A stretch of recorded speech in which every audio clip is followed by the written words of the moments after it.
செய்தியை பார்த்துக் கொண்டிருக்கிறோம். நீங்கள் பேசிக்கொள்கிற அதே விவகாரம் குறித்து மக்களவைத் தேர்தலில் வாக்கு எண்ணிக்கை நடைபெற்று வரும் சூழ்நிலையில் சுமார் 295 தொகுதிகளில் பாஜக கூட்டணி முன்னிலையில் இருப்பதாக அண்மை தகவல் வெளியாகிருக்கிறது. ராஜகுமாரன், கூடுதல் விவரங்களை பதிவு செய்யுங்க.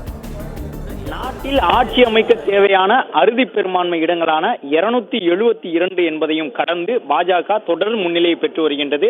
உத்தரப்பிரதேசம் உள்ளிட்ட மாநிலங்களில் பாஜகவிற்கு இந்த முறை ஒரு பெருத்த சரிவு இருக்குமோ என்று எதிர்பார்க்கும் வகையில் இன்று காலை வாக்கு எண்ணிக்கை தொடங்கிய பொழுது பாஜகவிற்கும் காங்கிரஸ் சமாஜ்வாதிக்கும் இடையிலான இடைவெளி என்பது கிட்டத்தட்ட 15 தொகுதிகளாக இருந்தது. ஆனால் தொடர்ந்து வாக்குகள் எண்ணப்பட உத்தரப்பிரதேசம், பீகார் உள்ளிட்ட அனைத்து மாநிலங்களிலுமே பாஜக ஒரு தெளிவான முன்னிலையை பெற்றிருக்கின்றது.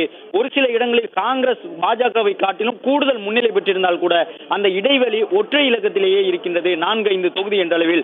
அதன்படி ஒட்டுமொத்தமாக இந்தியா முழுவதும் 295 இடங்களில் கிட்டத்தட்ட 300 நெருங்கி இருக்கின்றது பாஜகவினுடைய முன்னணி நிலவரம்.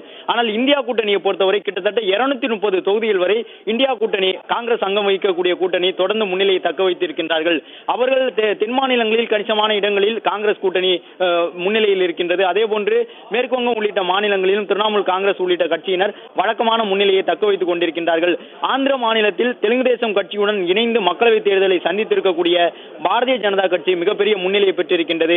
இந்தியா கூட்டணியை பொறுத்தவரை 250 கடந்தால் அது அவர்களுக்கு ஒரு மிகப்பெரிய வெற்றியாக பார்க்கப்படும் என்கின்ற சூழ்நிலையில் 230 வரை நெருங்கி வந்திருக்கின்றார்கள். என்றாலும் கருத்து கணிப்புகளில் பெரும்பாலான நிறுவனங்கள் இந்தியா கூட்டணி 160 இடங்களை தொடுவதே ஒரு சவாலாக இருக்கும் என்று சொல்லியிருந்தாலும் அந்த கருத்து கணிப்புகளையும் தாண்டி இந்தியா கூட்டணி ஒரு மிகப்பெரிய முன்னிலையை பெற்றிருக்கின்றது. இந்திய அளவில் கிட்டத்தட்ட 230 இடங்களில் இந்த கூட்டணி வெற்றியை பதிவு செய்திருக்கின்றார்கள்.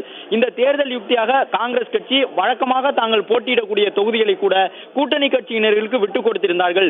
இதுவரை இந்திய வரலாற்றில் இல்லாத அளவிற்கு காங்கிரஸ் கட்சி இந்த முறை மிக குறைவான இடங்களிலேயே போட்டியிட்டு பல இடங்களில் வழக்கமாக பாஜகவுடன் போட்டியிட்டு வெற்றியை தவறவிட்ட இடங்களில் எல்லாம் அந்த மாநிலங்களில் செல்வாக்காக இருக்கக்கூடிய மாநில கட்சிகளை முன்னிறுத்தி இருந்தது இந்தியா எனும் கூட்டணி பெயரில் காங்கிரஸ் கட்சி. அதன்படி பாஜகவை எதிர்த்து அந்த மாநிலத்தில் வலிமையாக இருக்கக்கூடிய மாநில கட்சியை நிறுத்தியதன் மூலமாக கணிசமான இடங்களில் பாஜகவினருடைய வெற்றியை பாதிக்கக்கூடிய வகையில் வாக்கு சதவீதத்தை இந்தியா கூட்டணி பெற்றிருக்கின்றது. எனவே தொடர்ந்து முன்னிலையில் இருந்து வருகின்றார்கள் இந்தியா கூட்டணியினர். கிட்டத்தட்ட 227 தொகுதிகளில் இந்தியா கூட்டணி முன்னிலையில் இருக்கின்றது. பாஜக கூட்டணி 297 இடங்கள் வரை முன்னிலையில் இருக்கின்றார்கள். தமிழகத்தை பொறுத்தவரை 38 இடங்களில் திமுக கூட்டணி தொடர்ந்து முன்னிலையில் இருந்து வருகின்றது. அதிமுக கூட்டணி சார்பில் போட்டியிடக்கூடிய தேமுதிக வேட்பாளர் மட்டும் முன்னிலையில் இருந்து வருகின்றார். அதிமுக சில இடங்களில் 3வது இடத்திற்கு தள்ளப்பட்டிருக்கின்றது.